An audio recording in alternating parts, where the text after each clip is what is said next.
Hello and good morning everyone. Welcome to Mans Chandigarh IAS Academy. This is the part 2 of historical background MCQ series. Let's start. Let's start with the 11th question. Consider the following comparison between India and British parliamentary system. First statement, both Indian and British Parliament are sovereign bodies. What do you think? Next we have, unlike Britain, Indian state has an elected head. Third, political sovereignty in India is with the people, not in a single individual. Without looking at the options, let's try to solve it. क्या India और British parliament are they sovereign body? British parliament is sovereign, ये चीज हमें पता है. क्या हमारी Indian parliament sovereign है?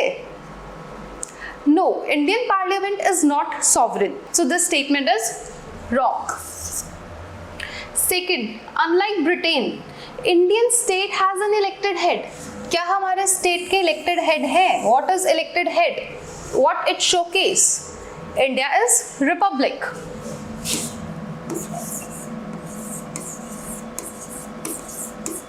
So this statement is correct. Political sovereignty in India is with the people. Exactly, political sovereignty किसके पास है? लोगों के पास है, क्योंकि यहाँ पर हमारा कोई मोनार्क, कोई किंग नहीं है जो हमें गाइड कर रहा है. We have constitution which is developed, built by the consensus of people, and we are sovereign in our work. So 2 and 3 are correct. Yes.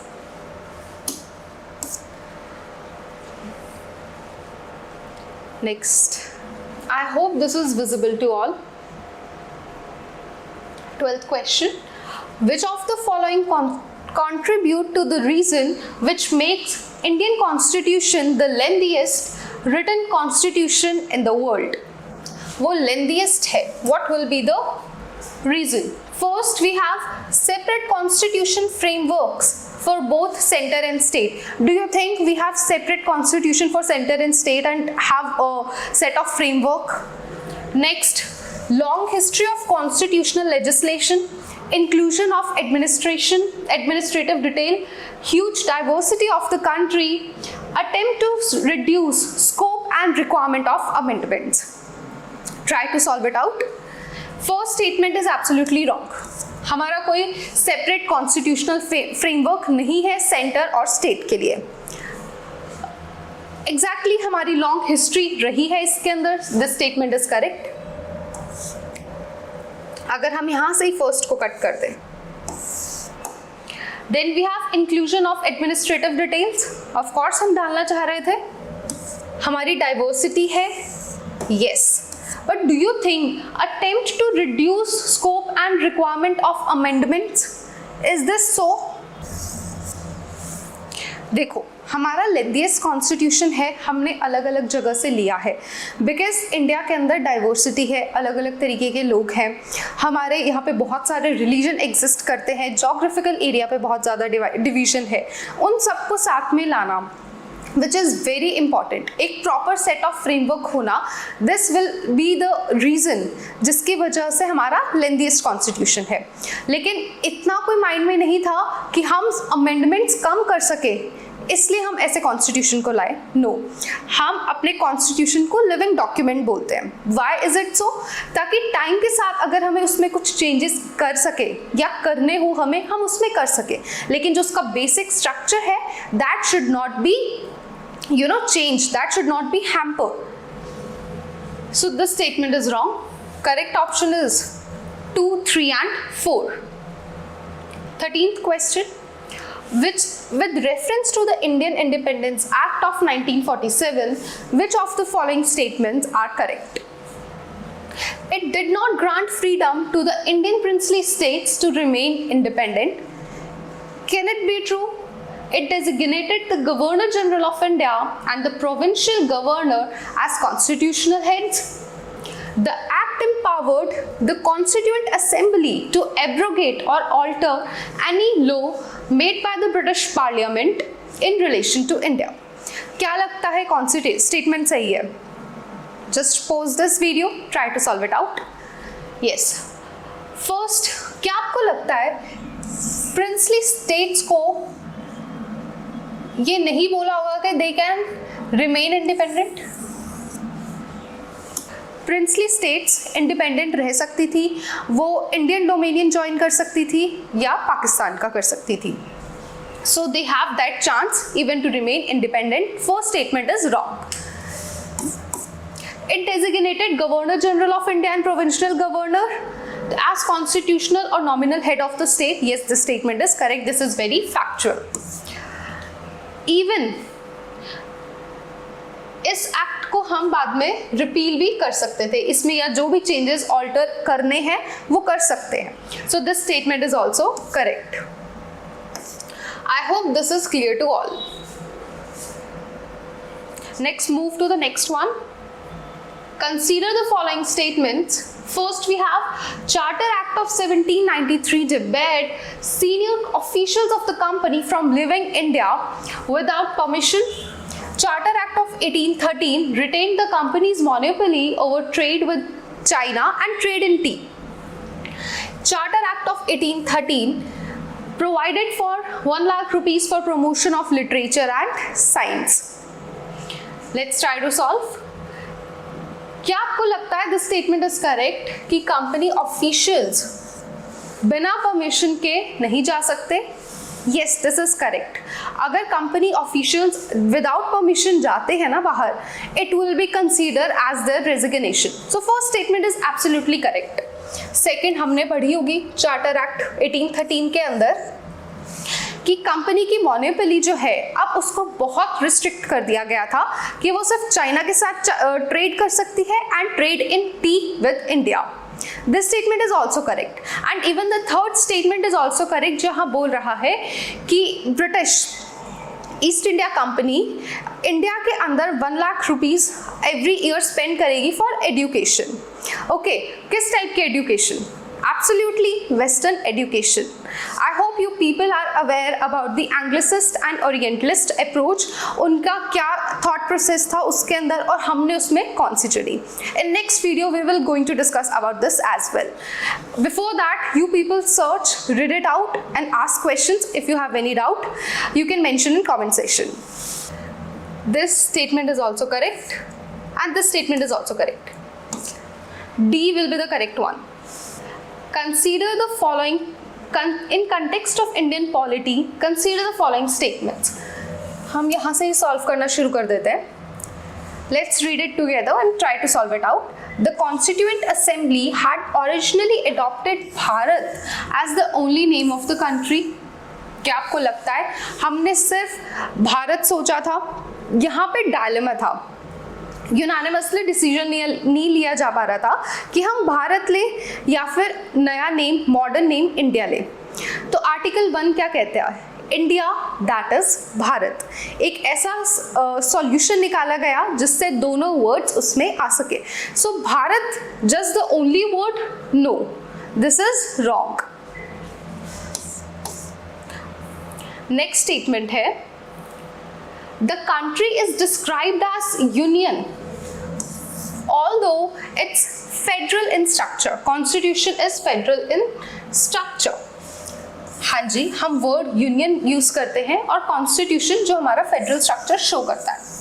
हम यहाँ पे फेडरल नहीं बोलते हैं या फेडरेशन ऑफ स्टेट्स नहीं बोलते हैं, हम यहाँ पर यूनियन ऑफ स्टेट्स बोलते हैं. यूनियन होल्ड स्ट्रॉन्ग सेंटर और द स्ट्रॉन्ग होल्ड है यूनियन का with respect to the other states, right. अगर फेडरल, हम फेडरल यूज करें, इट मीन्स फेडरेशन, जहां पर आप एग्रीमेंट कर कर सारी स्टेट्स साथ में आती है, जैसे बोलते हैं कमिंग टुगेदर, राइट. बट हमारा ऐसा नहीं है, इंडिया का है holding together. What it shows, centre has more power than states. So the country is described as union. This statement is correct. The country is an integral whole and divided into different states only for the convenience of the administration. Yes, this is also correct. हमने country को divide किया है for our better administration functions. This is correct. So 2 and 3 are correct. Let's move to the next one, 16th question. With reference to the non-official members during colonial rule, consider the following statements. Indian Council Act of 1861 provided that Viceroy can nominate Indians as non-official members of this council. 1861 के अंदर first time law making process के अंदर viceroy ने members include करने शुरू किए थे. कौन से members? Non official members. 3 members को सिलेक्ट किया गया था, Raja of Banaras, Maharaja of Patiala and sir Dinkar Rao. ये स्टेटमेंट बिल्कुल सही है.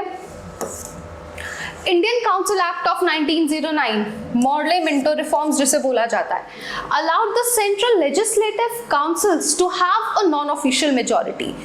Just think of it. देखो ये क्वेश्चन, इसके अंदर स्टेटमेंट कैसे फॉर्म की गई, यहाँ तक हमें ठीक लग रहा है, ठीक लग रहा है. सेंट्रल, हाँ ऐसा कुछ किया गया था, नॉन ऑफिशियल मेजॉरिटी की गई थी, किया था, नॉन ऑफिशियल मेजॉरिटी इंक्रीज की थी. यहाँ प्ले किस वर्ड से हुआ? यहाँ पे सेंट्रल से. माय डियर फ्रेंड्स, यहाँ पे सेंटर नहीं था, यहाँ पे प्रोविंशियल था. इन छोटी छोटी चीजों से, माइनर मिस्टेक्स की वजह से ही मार्क्स कट हो जाते हैं.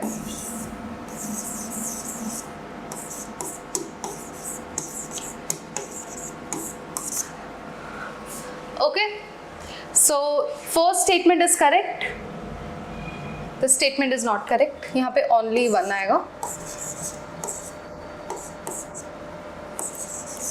Only 1. 17th. Which of the following provisions of the Indian Constitution came into force on November 26, 1949? क्या लगता है कौन कौन से provisions आए थे? You should know the articles, कि कौन कौन से articles थे, क्या क्या particular चीज़ें थी, ऐसे questions exam में आते हैं. This is important. ये हमें पता है, citizenship आया था and provincial parliament भी आई थी 26 नवंबर 1949 को. Rest, DPSP and fundamental rights, ये कब आए थे? 26 जन 1950. आप लोग मुझे बताओगे व्हाई वी हैव चूजन 26 जन 1950 for the commencement of the constitution. Why particularly this date? Okay, let me give you an option. Option नहीं देते, चलो just a hint. पूर्ण स्वराज से रिलेटेड है something. Lahore session. Now you people will tell. A and B. Next we have, which of the following functions were performed by the Constituent Assembly of India? क्या क्या काम कर रही थी? Appointment of major and minor committees to carry out the task of the constitution making. Ratification of India's membership of Commonwealth. It acted as the first Parliament of India based on universal adult franchise. Adoption of national song and national anthem. What do you think? क्या लगता है आपको, क्या statement सही है? Which of the following statements are correct? देखो, Constituent Assembly ये work कर रही थी, appointment किया था उसने, मेजर माइनर कमिटीज बनी थी, union power committee, steering committee, fundamental rights committee, fundamental rights सब कमिटीज, उनके हेड्स भी हमने ऊपर थोड़े बहुत पढ़े हैं चीज़ें. So this statement is correct. क्या रैक्टिफिकेशन कॉन्स्टिट्यूएंट असेंबली ने ही किया था? मीन क्या इसका फंक्शन था ये? रैक्टिफिकेशन ऑफ इंडियाज मेंबरशिप कब हुई थी? मई 1949 में. Can you think? It acted as the first Parliament of India based on universal adult franchise. Of course not. Universal adult franchise नहीं थी, ये limited थी. Limited franchise थी. Adoption of national flag and national anthem. So this statement is correct. This is not correct. It is 1 and 4. Let me just check out the options once again. So what will be the answer? Yes, 1, 2 and 1, 2 and 4. I hope this is correct. You will be able to understand. Next है consider the following pairs of constituent assembly committees and chairman, जो अभी हम बात कर ही रहे थे. Okay, देखो, advisory committee on fundamental rights Jawaharlal Nehru के पास थी? नहीं, ऑफ कोर्स नॉट ना. किसके पास थी? सरदार पटेल. ड्राफ्टिंग कमेटी, ये तो सबको पता होता है, B R Ambedkar. Rule of procedure committee, this statement is correct, doctor Rajendra Prasad. ये इस तरह से क्वेश्चंस पूछे जाते हैं. Be prepare with this. Third statement is correct. Next है हमारे पास ये रहा क्वेश्चन. यहाँ पे बोला है it declared India to be a sovereign independent republic. It modified versions forms the preamble of the constitution. The provision of this document were unanimously adopted by the Constituent Assembly on 22nd Jan 1947. It provided safeguard to the minorities, backward and tribal areas. The above paragraph correctly describes which of the following document. ये कौन सा document था?